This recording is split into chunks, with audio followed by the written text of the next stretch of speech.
exciting new announcement, progress being made on the hit series Something is Killing the Children, being brought to Netflix. An exciting social media post by James Tynion. We're going to go over it, what it means, some spec books to be on the lookout for, prices, timing you're buying, all kinds of awesome stuff. So stick with me. But before we do, I want to remind you we have that monthly giveaway here on the YouTube channel. If you subscribe, comment, and like, you're entered to win 2 free slabs of vintage Spidey and a modern Spidey. And if you head over to BryceComics.com and sign up for the newsletter, you're entered to win 2 free slabs this month over there as well. It's where you get first access to new inventory. Let's check it out real quick. If you go to the sort tool and sort date new to old, you can see we have 485 products currently listed. I just deleted 200 sold listings and added about 150 more. We constantly have new stuff. About 15 minutes ago, I sent out the newsletter, and about half of this first page is already gone because stuff always priced very competitively. And if you use code COLLECT10, you get 10% off. And I send out additional higher discount codes through that newsletter. So make sure you're signed up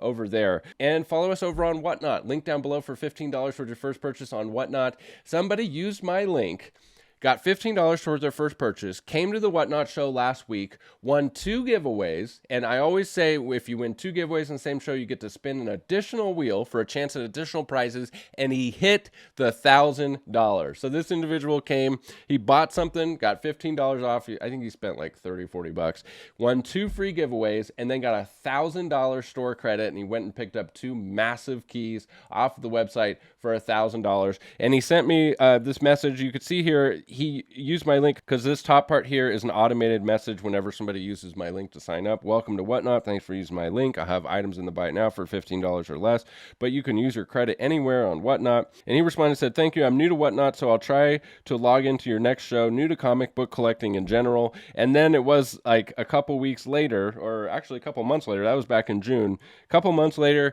at the actual show, he goes, just reaching out. Still can't believe I won that $1,000 store credit. He was freaking out. He was changing his son's diaper and hit the second giveaway and won $1,000. He's just like changing his son's diaper when it happened.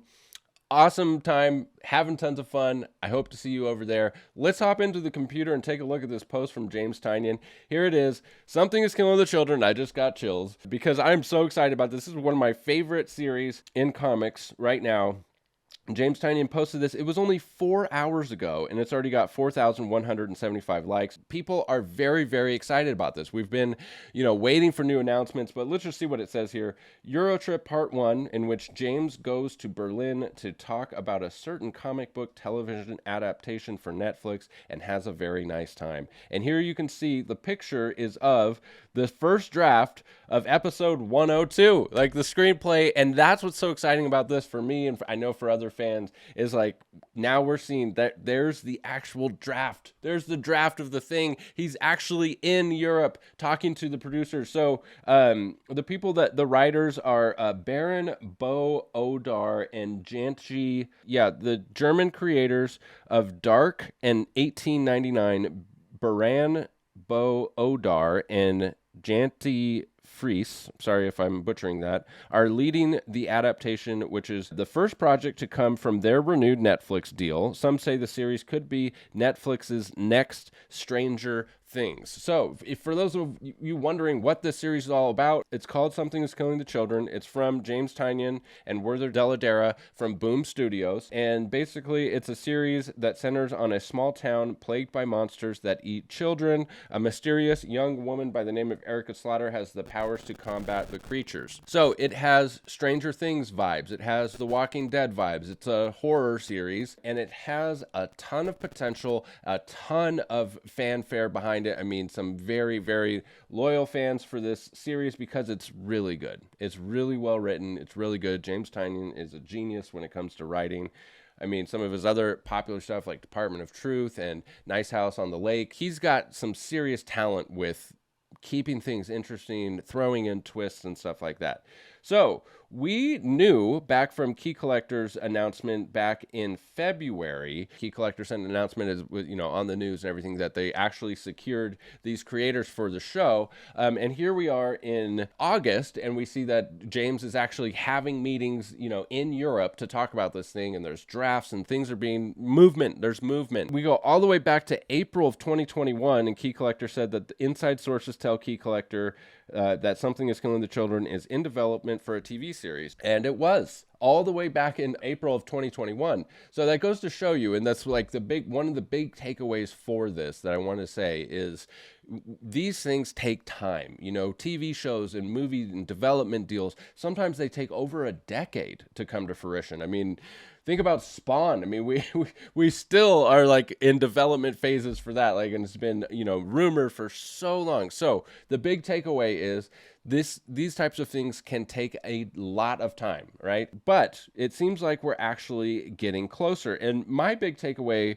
for this series in particular is, you know, I am cautiously optimistic. To be honest, I'm a little bit concerned because the series and the source material, it has to be done right. And I don't even know what done right looks like for this show. Like it's a tough one. It's about monsters that eat children, you know, but we've seen monster-related shows that are kid-centered, like Stranger Things, have huge success. And so there definitely is potential that this series could also have huge success. But how does that relate to the prices of the comic books? Well, first and foremost, this is the first print, cover A, and the thing that's surprising to me, you know, but it's just been this way for years, this is the preferred cover for this book. It's not the rarest, but it's the one that, you know, sells the most and has the most consistent, impressive sales performance. If we hop over to GP Analysis and look at Something's Killing Children number 1, 9.8, cover A, last sale was $600.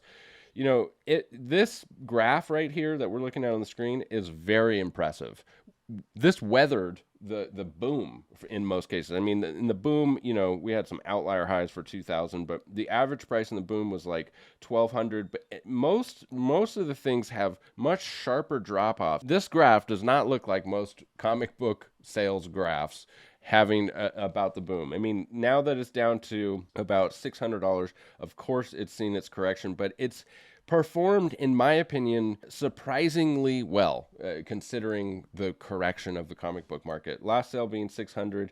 You know, after this post from James Tynion, I wonder if I refresh the page. I wonder if there's one just sold, buy it now for $774, which hasn't made it over to GP Analysis yet. So, you know, I would imagine that there's going to be a couple buy it now sales like that where people are FOMOing over this because, you know, 4,000 people saw this post and they're like excited. And that's one of the points I want to make. It is almost never a good time to make that purchase at peak FOMO. I mean, almost never. It's just a supply and demand thing. I mean, if thousands of people are excited about something, you know, and it's just not the right time to buy. So be patient, time your buy-in.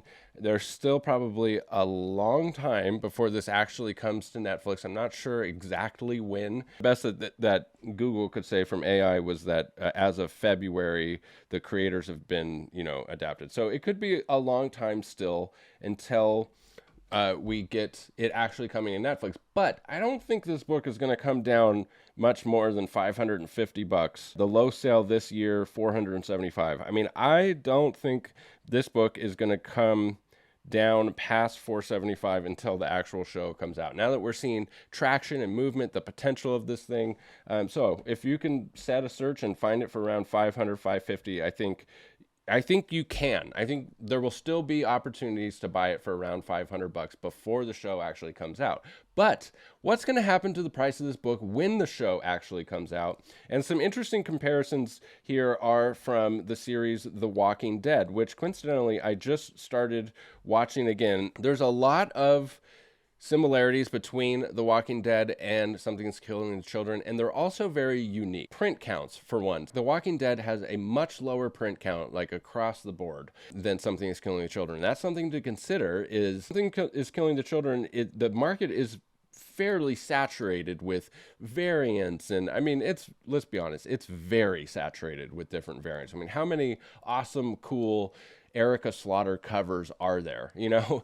And whereas with The Walking Dead, I mean, there's very few variants up until like the way later years. It's got some similarities, and also it's very unique. Like cover A for Something's Killing the Children has 33,000 copies ordered, whereas The Walking Dead is somewhere around 8,000, I think. So there's just way more of this book. So Something's Killing the Children is never going to be a $3,000 book like The Walking Dead #1 became, just because of how many there are. But I do think that there is, that this is a strong performing book. And if done well, I think there is some potential upside for a number one, especially if you buy it around that $550 mark. I could see it being consistently $1,000 book. And then, like, if the show just absolutely takes off, if it is the next Stranger Things and it's a franchise and it's done really, really well, I mean, I could see it like maxing out at like a $1,500 book. But I really think that that's probably like best case scenario. And I don't think that you should go buy 10 copies of number one at $500. I'm not like that confident in the show because of all the moving parts for a show. I mean, when you have that many humans involved, there's just so many opportunities for things to go wrong. Like The Walking Dead it had a lot of problems. It had a lot of problems with actors. And one of the things was that it went on for so long that when you have something going on that long with that many humans involved, something's bound to go wrong. And so if we look at like Something's Killing the Children number 3, the copies ordered by retailer were 17,000. And if you compare that to The Walking Dead number 3, The Walking Dead had a print run, number 3 had a print run of about 7,000. Now, The Walking Dead number 3 has some very important characters like Andrea and Carol. And I think it's about like a $500 book today. So that's gives you some insight. The number 3 wouldn't be a good comparison for Something's Killing the Children because there's no like major characters in it. But number 5 also, it has a print run of about 14,000, and it does have some major characters like the Old Dragon, the head of the Order of St. George, the first cameo of Cecilia, and the first appearance of Beyond. So that's one of the other points that I want to make in this video as a spec play for Something is Killing the Children. I think there is opportunity right now for minor supporting characters that could potentially become, a decent, important characters in the show. There's a lot of minor supporting characters in Something is Killing the Children that you can pick up right now in bulk for like cover price or less. All right. And, if you're serious about speculation and you really do want to go, invest in this thing and pick up 20, 30 copies of a book, I think you need to do your own research. I don't want to sit here and say which characters I think, are going to be good. I think you should read the series for one, because there's not that many issues and it's a good series and you can pick up a trade paperback and go through it. And there's a couple that I have in my mind. And leave a comment down below if you know who I'm talking about. But minor supporting characters in issues that you could pick up for cover price, have some personal investment in it. It'll make it more fun, than if I just say it. And then, if I do say the character, Gabby, and I'm wrong, then I look like an idiot. And even worse, if I'm right, then I have this like, inflated sense of confidence in being able to predict, characters that are going to be hot or something like that. So go read the series. I think you'll be glad you did. And if you're not into it after like issue 2, you won't be into it. So maybe start with issue 1 and 2 and just see if it's even important to you. But here's one that just has, a cool cover with a character, Gabby, on the cover, who I would think would be like season 2. If they get to a season 2, I could see her being an important character. I mean, and one of the caveats with this book is, and this is also the first appearance of Cutter and some other stuff. So if you could find this book probably in multitudes right now for less than cover price, because there's a lot of them. And that's another thing to consider about this is once we're into issue 22, I mean, this book has actually never been rare. There's a lot of copies of this, but it doesn't mean that it's worthless. It just means that, you have to factor that into the potential for this. And then the other thing to think about is if you do pick up 20 copies of Something's Killing the Children 22 and the spec does hit and you get them all great, how are you going to sell 20 copies of a book? That's a lot of copies to move. I mean, if we're looking at like issue number 1, selling 1 copy in the last 4 hours, I mean, you got to put this thing in perspective. When you look at like the hot 10 list and it says, increase of 1,000%, that might actually only be like 3 sales. Like this is like a relatively small community, so don't go too crazy. I'm more excited just for having another show that's good, like Something's Killing the Children, and to have a comic book to go with it. And The Walking Dead, I'm super nostalgic for The Walking Dead right now because I just started the whole series over. I'm just excited as a fan more than anything. but there is money to be made as well. But hedge your bets, play it safe, don't go crazy, play the tape through, have a plan. How are you gonna move these things? Are you gonna call me with 20 graded copies of Something's Killing the Children 22 and 2 years from now when that hits, or whatever it is? Maybe now would be a good time to start setting up your eBay store, start setting up your Instagram page where you can actually move some books, start actually selling some stuff if you're gonna get that invested in it. So all that to say, there is a lot of opportunity. There's also a lot of opportunity for you to get in over your head. Don't get carried away by FOMO. And let me know down in the comments below, how excited are you for this series, for this show? Do you think it's going to be done well? That's the big question on my mind is, can they pull it off? Can it be the next Stranger Things or The Walking Dead? I certainly can't wait to find out. Thank you for sticking with me all the way to the end. Don't forget those 2 giveaways that we always do here. One for subscribing, commenting, and liking this video. You're entered to win 2 free slabs. And if you head over to brycecomics.com and sign up for the newsletter over there, you're entered to win 2 free slabs as well. Follow us on Whatnot. Link down below for $15 towards your first purchase, where we're having tons of fun and giving away lots of books and lots of valuable stuff over on Whatnot. Thanks as always for sticking with me to the end. We'll catch you in the next one. Bye.